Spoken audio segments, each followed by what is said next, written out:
కర్నూలు జిల్లా ఎమ్మిగనూరు అసెంబ్లీ స్థానానికి వైసీపీ తరపున పోటీ చేస్తున్న బుట్ట రేణుక ఎల్ఐసి హౌసింగ్ కు 100 కోట్లలో టోపీ పెట్టారు. ఈ సంస్థ నుంచి దాదాపు 360 కోట్ల రుణం తీసుకుని తిరిగి చెల్లించలేదు. దీంతో అప్పు కోసం బుట్ట రేణుక దంపతులు తనఖా పెట్టిన ఆస్తులను వచ్చే నెల 6న వేలం వేస్తామంటూ ఎల్ఐసి హౌసింగ్ ఫైనాన్స్ లిమిటెడ్ ప్రకటించింది.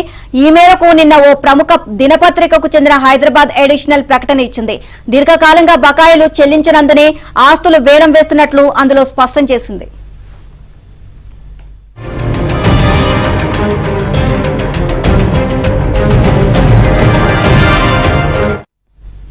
నిజానికి బుట్ట రేణుక కుటుంబ సభ్యులకు హైదరాబాద్ లో ఉన్న ఆస్తులతో పోల్చితే ఈ అప్పు ఓ లెక్కలోకి కూడా రాదు. 2-3 ఆస్తులు విక్రయించినా మొత్తం అప్పు తీరిపోతుంది. బుట్ట దంపతులు దాదాపు 360 కోట్లను 2 రుణ ఖాతాల ద్వారా తీసుకున్నారు. ఈ మొత్తాన్ని చెల్లించాలంటూ ఎల్ఐసి హౌసింగ్ నుంచి నోటీసులు వచ్చినా బేఖాతరు చేశారు. దీంతో బుట్ట రేణుక, బుట్ట నీలకంఠ శివ తనఖా పెట్టిన meridian edutech solutions private limited, మెసెస్ బుట్ట ఇన్ఫ్రాస్ట్రక్చర్ ప్రైవేట్ లిమిటెడ్, మెసెస్ బుట్ట కన్వెన్షన్ సర్వీసెస్ ప్రైవేట్ లిమిటెడ్ ఆస్తులను ఈ వేలం వేస్తున్నట్లుగా ఎల్ఐసి హౌసింగ్ ప్రకటించింది.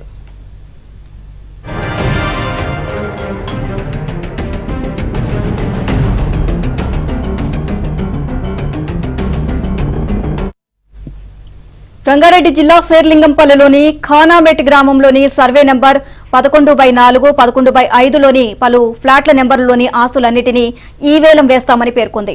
ఈ రుణానికి 2019 నవంబర్ 18న బుట్ట రేణుక బిఎస్ నీలకంఠకు డిమాండ్ నోటీస్ పంపింది. ఇక ఈ ఆస్తుల రిజర్వ్ ధరను 360 కోట్లుగా ఎల్ఐసి హౌసింగ్ పేర్కొంది. ఈ ఆస్తులన్నింటినీ ఏకమొత్తంలో ఈ వేలం ద్వారా విక్రయిస్తామని పేర్కొంది. బిడ్లో పాల్గొనేందుకు ఐఎండి ముఖ విలువలో 10% అంటే 36 కోట్ల ధరావత్తు కింద చెల్లించాలి ఉంది. ఇక వచ్చే నెల 4 వరకు ఈ బిడ్లు స్వీకరించి 6న ఈ వేలం వేస్తాము అని వెల్లడించింది.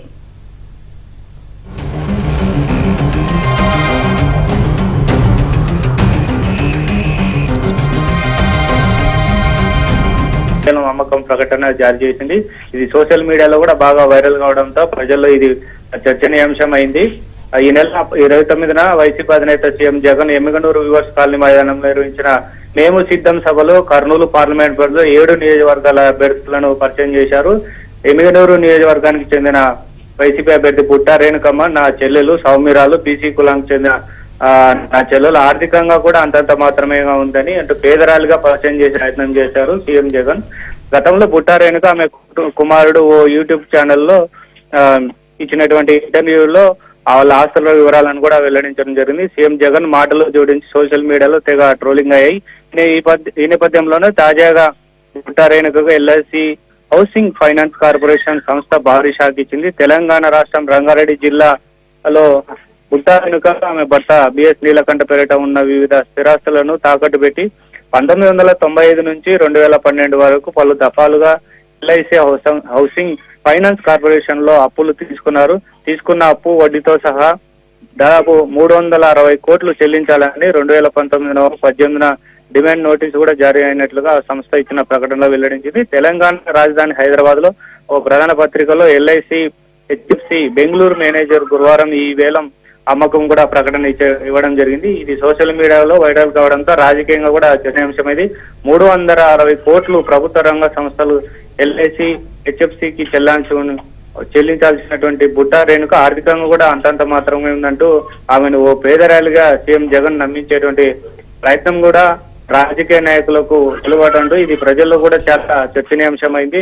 ముఖ్యంగా వేల కోట్ల అప్పులు తీసుకున్న ప్రభుత్వ ఆర్థిక సంస్థల నుంచి 100 కోట్ల లో రుణం తీసుకున్నటువంటి బుట్ట రేణుక దంపతులు తీసుకున్న అప్పులను సకాలంలో ఎందుకు చెల్లించలేదనే సందేహాలు కూడా వ్యక్తమవుతూ ఉన్నటువంటి పరిస్థితి. రుణాలను ఎగవేసి వారి జాబితాలో ఎల్ఐసి హౌసింగ్ ఫైనాన్స్ ప్రకటించడంతో పరిస్థితి తారుమారింది. దీంతో బుట్ట రేణుక కుటుంబ పరపతి కూడా అమాంతంగా పడిపోయిందన్నటువంటి అభిప్రాయం కూడా వ్యక్తమవుతున్నటువంటి పరిస్థితి. కీలకమైనటువంటి ఎన్నికల సమయంలో ఎల్ఐసి హౌసింగ్ ఫైనాన్స్ ఇచ్చినటువంటి ప్రకటన బుట్ట రేణుక కుటుంబానికి కూడా పర్సనల్ గా కొంత భారీగా డ్యామేజ్ చేకూరుతున్నటువంటి కూడా వైసీపీలోనే బాగా ప్రచారం జరుగుతున్నటువంటిది. ఈ అంశాన్నే ప్రధాన ప్రతిపక్ష పార్టీ కూడా ఎన్నికల్లో ప్రచారాస్త్రంగా మార్చుకోబోతున్నారని కూడా చర్చ కూడా జరుగుతుంది. మొత్తం మీద అయితే కీలకమైనటువంటి సార్వత్రిక ఎన్నికలు సమయంలో వైసీపీ బుట్ట రేణుకకు ఇది ఎదురు చెప్పానని చెప్పుకోవచ్చు. Neelima. Right, thank you Sunkanna.